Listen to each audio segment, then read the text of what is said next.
শুধু আমাদের ভাঙড় বামুনিয়া গ্রামের ব্যবসায়ী নয়, ব্যবসায়ীদের যদি ধর্মীয় পরিচয় দেখেন তারা হিন্দু।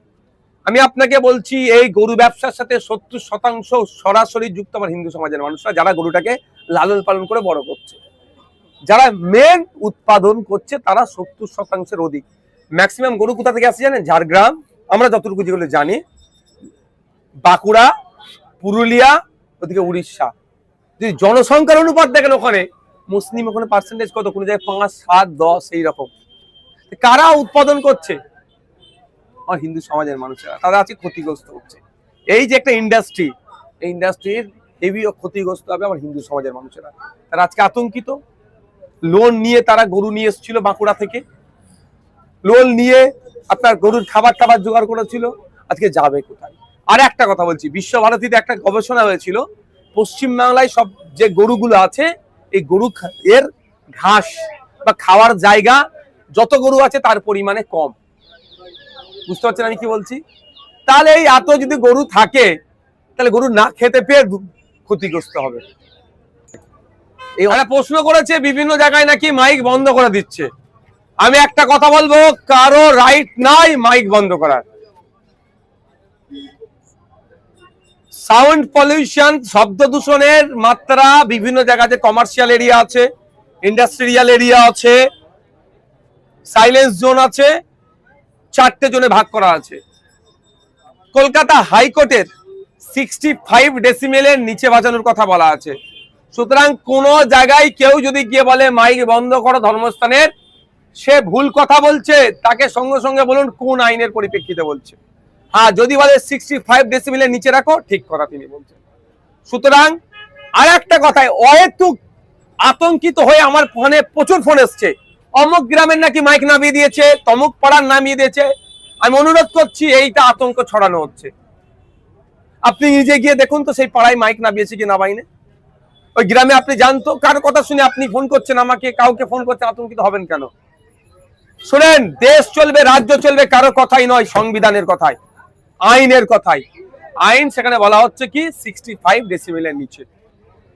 65 ডেসিমেলের উপরে উঠলে সাউন্ড দূষণ হবে। আমরা সাউন্ড দূষণের পক্ষপাতী নয়। আর মসজিদের মাইকের আজান আমি যদি বলেন 65 এর নিচে থাকে। দেখলাম ভাঙড় বিধানসভার বামুনিয়া গ্রামে এক খাটাল মালিক করে মারা গেলেন, গরু বিক্রি হয় না, কি বলবেন? শুভেন্দু অধিকারী মহাশয় বিজেপি মুসলমানদেরকে টাইট দিতে চাইছে, কিন্তু ব্যাপারটা হচ্ছে মুসলিমদেরকে টাইট দিতে গিয়ে হিন্দু ভাইরাও আজকে ক্ষতিগ্রস্ত হচ্ছে। আমরা যতটুকু জানি, যে গরুগুলো আসে জবা করার জন্য, বলির জন্য, কুরবানির জন্য, বেশি অংশ আছে উড়িষ্যা, বাঁকুড়া, ঝাড়গ্রাম এই দিক থেকে। সেই কারা লালন পালন করে, কারা বড় করে, দেখলে দেখা যাবে 80% আমার নন মুসলিম ভাইরা পড়ি। তারা বছরে এই দিনটার অপেক্ষায় থাকে, কুরবানির উৎসবের অপেক্ষায় থাকে, বছর বছর ধরে গরু লালন পালন করে বিক্রি করে যে উপার্জন হয়, এই ধরনের খবর পাওয়া যাচ্ছে। মেয়ের বিবাহ থেকে শুরু করে আনুষঙ্গিক এই টাকাটাকে কাজে লাগায়। বিজেপি সরকার যেভাবে দমন পীড়ন করছে প্রশাসনকে কাজে লাগিয়ে, এতে ক্ষতিগ্রস্ত সেটা শুধু মুসলমানরা হচ্ছে না, মুসলমানদের অল্টারনেটিভ আছে, খাসি, ছাগল। তারা কুরবানি করলে, তাদের কুরবানি জবা করলে কুরবানিটা তাদের হয়ে যাবে। কিন্তু যারা গরুগুলোকে লালন পালন করে বড় করলো, খাওয়ালো, একটা গরুর পিছনে 20,000 30,000 টাকা ইনভেস্ট করলো, যেটা 1 লাখ টাকায় বিক্রি করবে, তারা আজকে কোথায় যাবে? এই চিন্তায় চিন্তিত হয়ে ভাঙড় বিধানসভায় বামুনিয়া গ্রামে আপনি যেটা বলছেন হার্ট অ্যাটাকও করেছে, তা নাকি বেশ কত টাকা লোনও আছে, অনেকেই ধরনের আছে। তারা এখন কোথায় যাবে? এখন দেখার বিষয় যে 1950 সালে যে আইন আছে, সেই আইনের 12 নম্বর ধারাটাকে উল্লেখ করে রাজ্য সরকার ছাড় দেয় কি দেয় না, সেই মর্মে আমি দ্বারস্থ হচ্ছে তাদের কাছে হব। আমি আশা করব সেটা ছাড় দেবে। মানুষের রুজি রুটি এখানে যুক্ত আছে। প্রায় 2 থেকে 250 কোটি টাকার একটা আরো উপরে হবে একটা বিজনেস, যার 70% কিন্তু কন্ট্রোল করতো আমার হিন্দু সমাজের ভাইরা। আচ্ছা, তারা এখানে আক্রান্ত হচ্ছে, তারা ব্যবসায়িকভাবে লসে রান করছে। এই বিষয়ে আপনাকে নিয়ে যারা বিরোধী করে তারা বলছে বিধানসভায় আওয়াজ তুলছে না কেন, এদের জন্য কি বলবেন? ধরুন বিধানসভা রীতিনীতি কিছু আছে। যেদিন বিধানসভায় এগ্রিকালচার নিয়ে আলোচনার টাইম দেওয়া থাকবে সেদিন নিশ্চিতভাবে লেদার কমপ্লেক্সের শ্রমিকদের নিয়ে আলোচনা করা যায় না, সেদিন এগ্রিকালচারে আলোচনা করতে হবে। যেদিনকে স্কুল এডুকেশন বা হায়ার এডুকেশনের উপর আলোচনার ডেট থাকবে সেদিনকে আমি মৎস্য চাষীদের নিয়ে আলোচনা করা যায় না। বিধানসভা শুরু হলো কবে? একদিন হলো শপথ, দ্বিতীয় দিন হলো স্পিকার নির্বাচনের ধন্যবাদ জ্ঞাপন। তাও স্পিকার নির্বাচনের ধন্যবাদ জ্ঞাপনে ধর্মস্থান আক্রান্ত হচ্ছে সে কথা বলেছি। আগের মাস, সামনে মাসের সম্ভবত 18 তারিখ থেকে শুরু হবে বিধানসভা, তখন আমার পারফরমেন্স দেখতে পাবেন।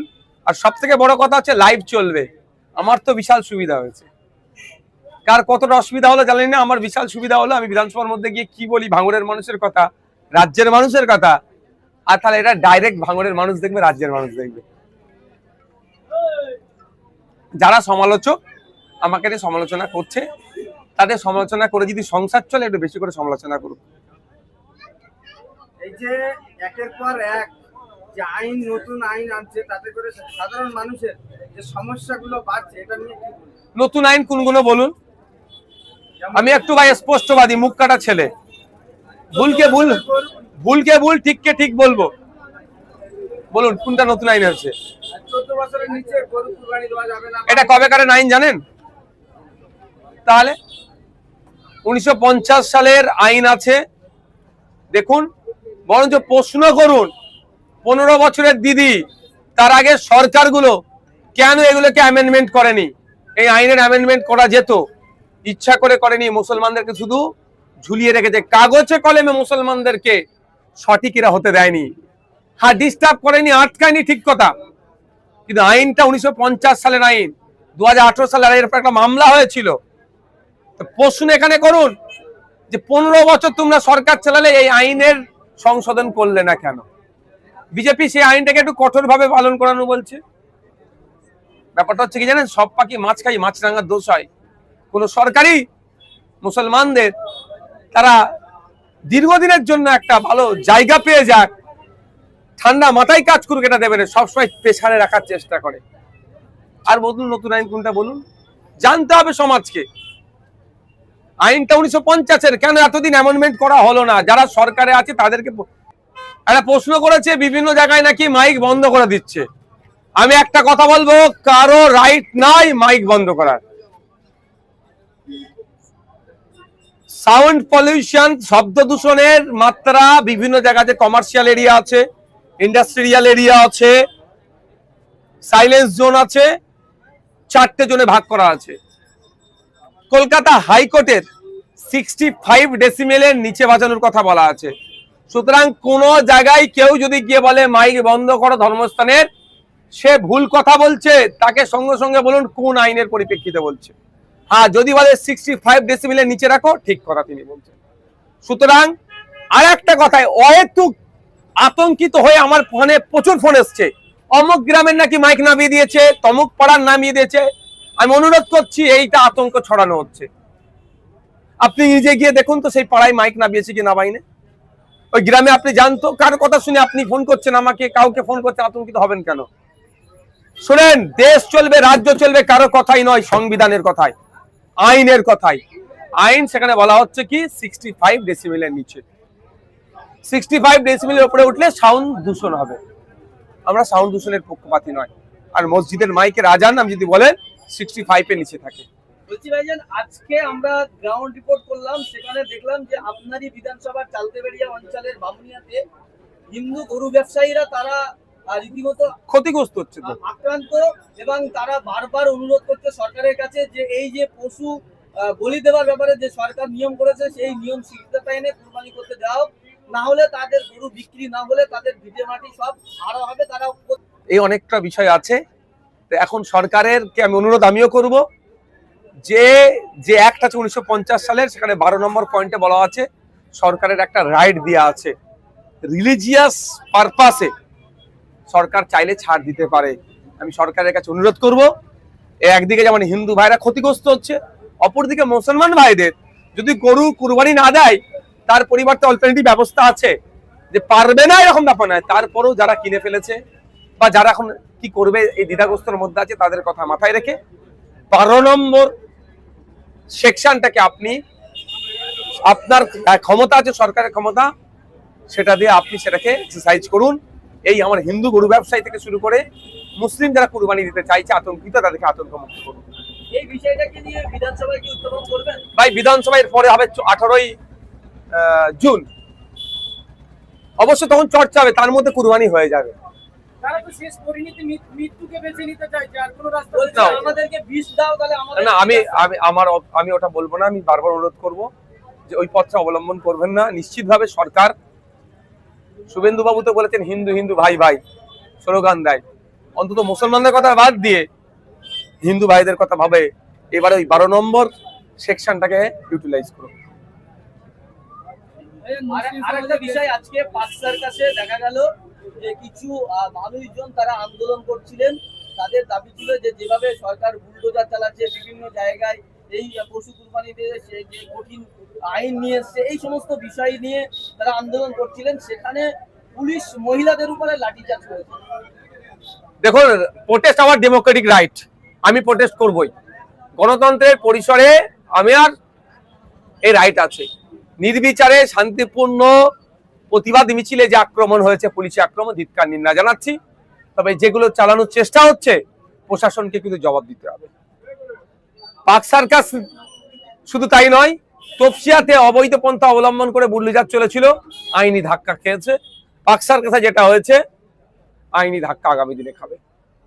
এই যে একটা সম্প্রদায়কে রীতিমতো টার্গেট করা হচ্ছে নতুন সরকার আসার পরে বিভিন্ন জায়গায়, যেখানে একেবারে মুসলিম নাম শুনলেই বা মুসলিমদের দেখলেই একটা তীর্যক ভাবে কাজ করছে প্রশাসন, এরকম অভিযোগ উঠছে। যে প্রশাসন তার গাইডলাইনের বাইরে কাজ করছে, সেই প্রশাসনের বিরুদ্ধে তার ঊর্ধ্বতন যে কর্তৃপক্ষ আছে তাকে অভিযোগ করা হোক। অভিযোগের করে কপিটা আমাদের কাছে প্রয়োজনে পাঠাতে পারবে। সেটা প্রশাসন যদি তার বিরুদ্ধে ডিপার্টমেন্টাল কোয়ারিজ না শুরু করে, আমরা সেখানে তার বিরুদ্ধে আইনত ব্যবস্থা নেব। আমরা ভুলে যাচ্ছি না, আবু সিদ্দিক হালদার প্রশাসনের মধ্যে থেকে তাকে পিটিয়ে মেরে দিয়ে, যে পুলিশ অফিসার, তৃণমূলের আমলে কিন্তু তার বিচার হয়নি। আমরা আইনি লড়াই করছি। মুসলিম সমাজের বেশ কিছু ব্যক্তি দাবি করছেন যে গরু আমরা কুরবানি দেবো না, কিন্তু গরু আর মোষকে দেশের জাতীয় পশু হিসেবে স্বীকৃতি দিতে হবে। এটা আপনি কেমন চোখে দেখছেন? তাদের ব্যক্তিগত ব্যাপার, সে কিভাবে দেখছে না দেখছে।